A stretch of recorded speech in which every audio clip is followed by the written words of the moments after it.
Welcome back to another episode of the Easy Button Real Estate Podcast. I am one of your hosts, Cole Ruud-Johnson, and today I have an amazing client of ours with us, Alex from the Bay Area, who's doing some cool stuff, who's been a client of ours for a while now. And we're going to dive down some rabbit holes. I think he's going to be very relatable for a lot of you guys that are out there getting deals done, because he's still working his job while he's getting deals done and scaling up his business. And you can tell because he's got his whiteboard behind his head, which means he's pushing things forward in his business. So Alex, welcome to the show, man. As we get into the episode, why don't you just give the audience, a quick 1 to 2 minute elevator overview of who you are, what you have going on, your journey into the real estate world, how you've been able to kind of scale up your business a little bit here, and anything else that you want to share. Awesome. Cole, thanks for having me, man. My name's Alex. I'm from the Bay Area of California. It's me and my wife who wholesale together, but she's more on the keeping the lights on in the house kind of thing, working her full-time W-2. And then I work as a full-time or a physical therapist as well right now. So wholesale, physical therapy work, do in-home care kind of thing. Yeah, so we've been wholesaling for about a year, a little over a year now. We started with direct mail in the Bay Area. That was really tough for us. I don't think not going to say it didn't work, but I don't think we had the money to scale as big as we needed to for hitting the Bay Area. Yeah. And then, so we just started with Easy Button about a few months ago overall. And it's been exciting so far, to say the least. How is running a business with the wife been? Yeah, no, that's a great question. I think early on, I reached out to a few folks that I knew who were wholesaling and doing it with their significant other. And so kind of just had some secret meetings with them without telling my wife, and just like, hey man, how'd you get this to work? And one of the biggest pieces of advice I got was get separate offices, which I'm just kidding. But basically it's been good for us. I think we have two very different personality types overall. So I'm more the get it done sales guy. Let's go. She's more the cautious, like, hey, Alex, don't do this yet. Let's think about this first kind of thing. So I think it's a really good mix together. She has no want to be on the phones. I like being on the phones. I have no want to do any data-driven stuff, keeping KPIs, doing anything like that. And she's very much like, oh, I will do that and I will thrive at that. So you just kind of stay in your lane. She's kind of your integrator, kind of that back office person, and you're driving deal, putting deals together. I love it. 100%. So, one of the things I think is relatable about your journey is, I believe, correct me if I'm wrong, but you are in the chiropractic world, if I remember correctly? Physical therapist. Physical therapist. Okay, so I was close. So on the physical therapy side, like, what was the jump from, hey, I'm working a full-time job, to now I'm working a full-time job and doing deals? Because a lot of our audience, they are still working a job while they're scaling up their real estate business. Maybe they've done 5 deals, maybe they've done 10 deals. But what was that kind of parlay into the real estate world like at first, trying to balance both the job and your now growing business that you're nurturing and trying to turn it into something a little scaled up? Yeah, so we started up wholesaling a year ago, and I was working a full 40 hours plus at a big corporation hospital out here in the Bay Area. And it was tough. We had calls coming in during the middle of the day. I'm with a patient. I could see it's coming in on my watch and can't answer it, obviously. So speed to lead is a big thing overall. And, I was missing out on all of these calls coming in. Can't get a hold of them again, ultimately. So that was really tough. I felt like we missed out on a lot of things due to my W-2. And so it was August of last year. It was a tough decision overall, but I decided to leave my full-time W-2. I was there for 7 years, and decided to go into what's called home health physical therapy, where I can make my own schedule. I could go per diem to see how many patients I want to see a week, and kind of pick and choose who I get to see based off how far they are from my house. And so that's definitely allowed me to go to an appointment at 10 o'clock in the morning, go to an appointment at noon that's on the other side of the Bay Area. And these are things I couldn't do while working a full 40-hour W-2 job ultimately. So I'm less than 40 hours by far right now and more into the business. But before, I was coming home, making all my calls, didn't have a ton of lead flow at that time because we were just getting started out, and then we wouldn't get many leads coming in from our direct mail marketing overall. So I was busy with the W-2, trying to balance calling back folks at nighttime and then working the weekends as well in terms of calling folks. Yeah, I think there's something I want to double click on there is that I know that you started your real estate business with mail. And I generally advise against that for a few reasons. One is because if you don't have a lot of reps in with outbound marketing, your sales side, as you found out, because we work a lot with you on the sales side, is it just takes a while to get really good. And mail's expensive and it's hit or miss, and you have to invest a lot of capital. So, what was that initial experience of marketing like when you started sending mailers and not a lot happened? Was it, oh shit, this might not work?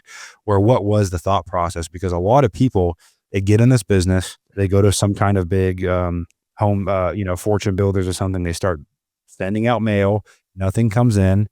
They don't know, they're not good at sales yet. They don't know what's wrong, but then they quit.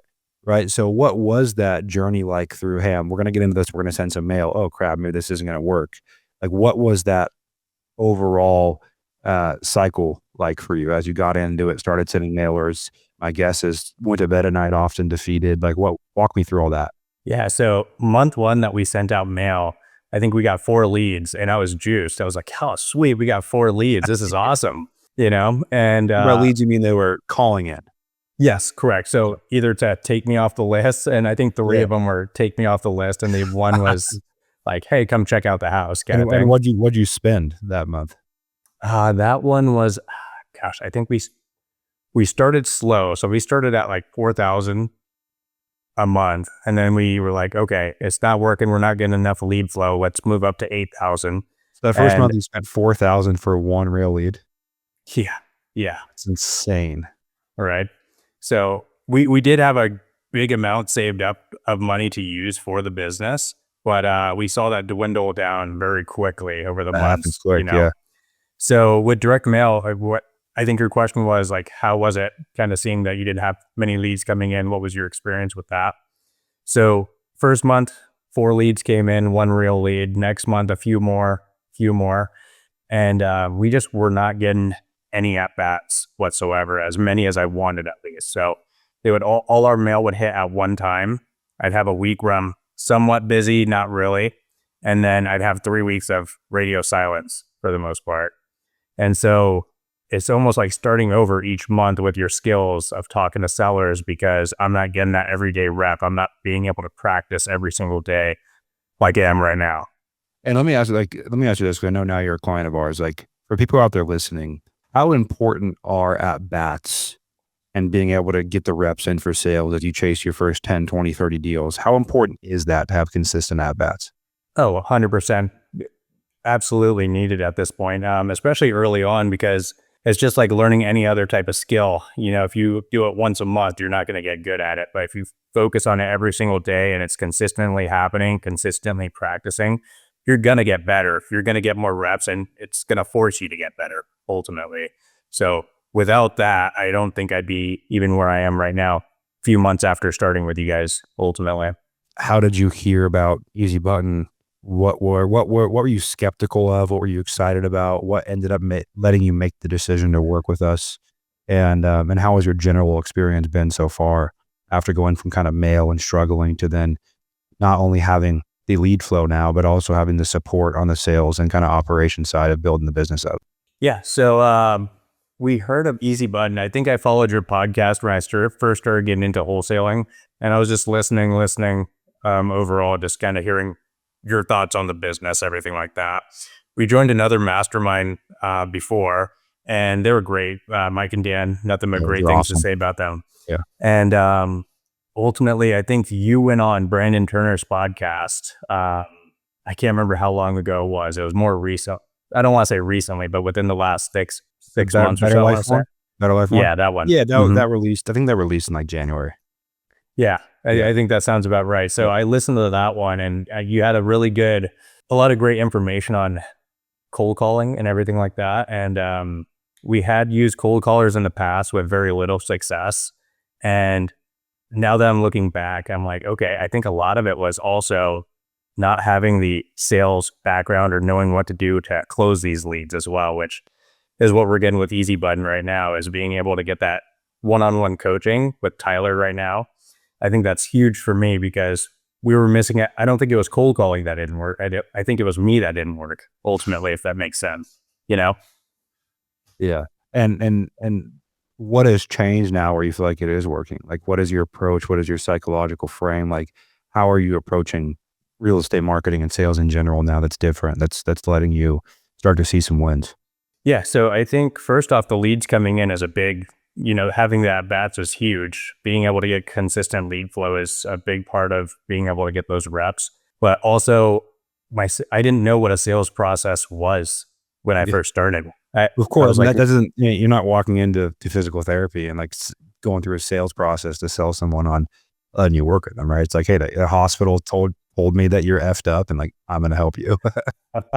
exactly. So when I started mail, I was like, oh man, these people are calling in. They're going to all sell me their house and they're going to be wanting me to take us off their hands. Well, no, that's not the case. It's not the case at all. Kind of working with Tyler, working with other folks in the school community and everything, just kind of hearing what their experiences are, what their sales process looks like. And it looks very similar with each lead that comes in. At least it starts the same. And Mhm. then you navigate differently based off of what they tell you and everything like that. So I didn't have something down like that. I didn't have the lead flow. And I think those two things are definitely going to propel us over the next 6 months, year, 2 years down the road as well. And then having a one-on-one coach right now, just diving deep into the deals with me is huge as well. Yeah, I know you and Tyler built a pretty cool, funny relationship overall too, which makes it a lot. Makes it fun, man. Business is hard, dude, and you've realized Yeah. this. I think we built the brand at Easy Button around, like, not sugarcoating it for people and telling them, like, "Hey, business takes time, money, energy, effort. It takes longer than you want.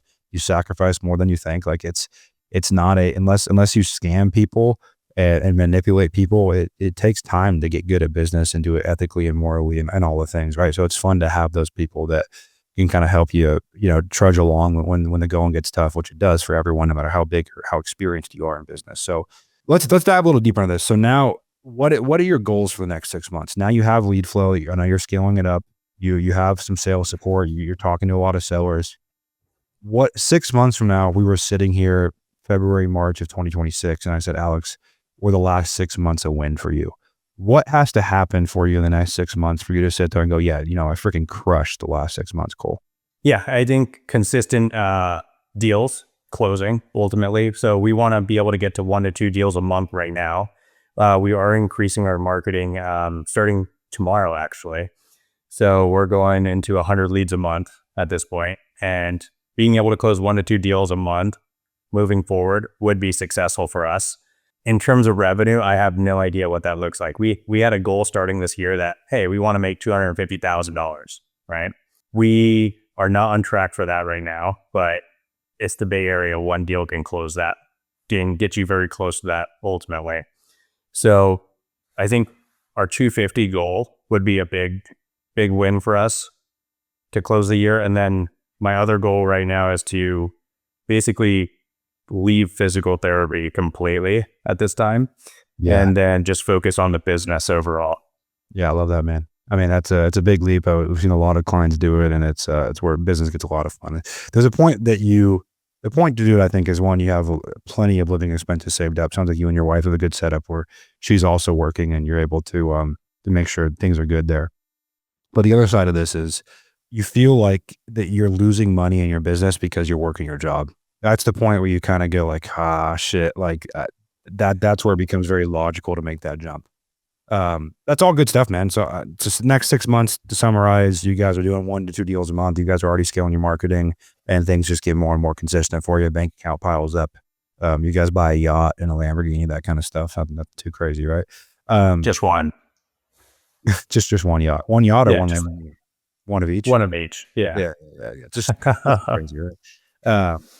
Uh, well, question I ask everyone, man, if someone came up to you at an event or wherever it may be, or called you and asked, "Hey, am I a good fit to work with Easy Button?"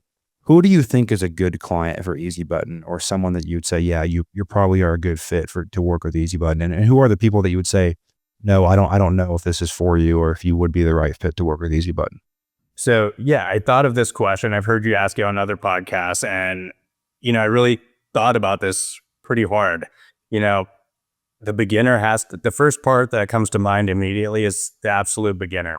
if they can pair this with their own cold calling, like just getting the reps in themselves while adding consistent lead flow coming in, I think that would be huge. That's not something that I had. So just retroactively thinking about what would have helped me get to this point so much sooner would have been lead flow coming in immediately at a low cost per lead, to where I'm not breaking the bank completely, but also adding that on top of my own cold calling, so I can figure out, oh, cold calling is hard. Like it's a hard thing to do. I feel for our callers who are doing this all day, but they're giving me some really great leads. So if you can pair those two together, I think that's a very successful pairing together. But even then, like, I was a beginner then, I'm still a beginner now, but a little more seasoned overall. Even right now in our business, I think it's important for us to have, because I'm getting consistent at bats. If I can kind of go back to starting my journey over, I would probably start 100% with cold calling rather than direct mail, because the reps are important on top of that low lead cost overall. And just being able to scale that and bring that down back and forth as life gets busy would be great too. Love it, man. Well, if anyone listening to the show wants to connect with you, reach out to you, is it Instagram? What's the easiest way to reach out to you if they're in the Bay Area, or they want to do a deal together, or whatever it may be? Yeah, Instagram is great. It's Abraich, ABRAICH.DPT on Instagram. So that's the fastest way to get a hold of me. Love it. Well, you guys out there listening, we appreciate you sticking around. Alex is an amazing client. If you guys are or eventually do become part of our community, which you can join below the school or become a deal engine client here at Easy Button Real Estate, I'm sure you will get to meet Alex and he will get to make fun of you. I know he's got a sense of humor that is famous in our business. That's for sure. I know that I think one of your requests on the show that we do some would you rather jokes. So I don't have any of those prepped because we keep it no PG, but off camera for sure. But nonetheless, you guys out there, we appreciate you sharing this with your friends. That's how we grow. Right? We don't put paid promotion behind the show. We've been doubling downloads almost every single week recently. So wherever you listen to us, leave us a review. Reach out to me, myself, Tucker, anyone on the team, and let us know what you want to see, who you want to see, concepts you want to see. We do listen. And until next time, you are only one deal away.